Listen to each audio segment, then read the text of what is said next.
Hi hello नमस्कार. आशूच्या mini ब्लॉगमध्ये तुमचं परत एकदा स्वागत आहे.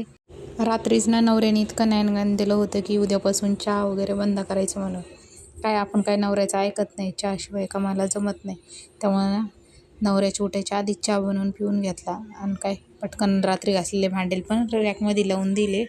आणि शिव ना खूपच रडत होता. आज काय झालं होतं काय माहीत. मग काय शिवला झोक्यात वगैरे टाकलं आणि पटकन ना भाजीला फोडणी द्यायला घेतली.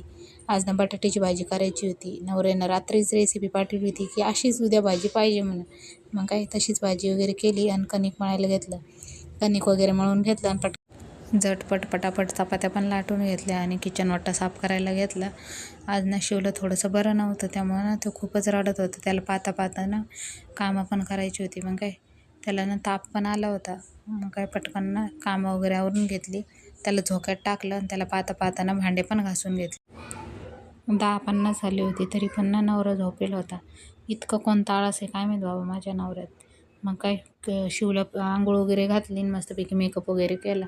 मग काय ते खेळत होता आणि म्हणलं आता कुल्फी बनवायला घेतली तर मग काय असा कुटाणा करून ठेवला. म्हणलं आता नवऱ्याच्या यायच्या आधी ना पटकन सगळं आवरून वगैरे घ्यावं, नाही तर ना नवऱ्याची खूप बोलणे खाल्ले असते. मग काय किचन ओटा वगैरे पण साफ करून घेतला आणि जितकं उरलं होतं ना तितकं ना भांड्यात वगैरे काढून ना फ्रीजमध्ये सेट होण्यासाठी ठेवून दिलं. आणि मग काय म्हणलं आता संध्याकाळचं स्वयंपाकाची तयारी लागावं. अंडे वगैरे बॉईल करायला ठेवले आणि चपात्या पण बनवून घेतल्या. पटपट चपात्या बनवून घेतल्या आणि आवांसाठी ना ऑमलेट बनवलं. बाय आजच्यासाठी इतकंच. भेटूया उद्याच्या ब्लॉगमध्ये. असेच नवीन नवीन व्हिडिओ पाहण्यासाठी मला नक्की फॉलो करा. लाईक शेअर कमेंट करायला विसरू नका.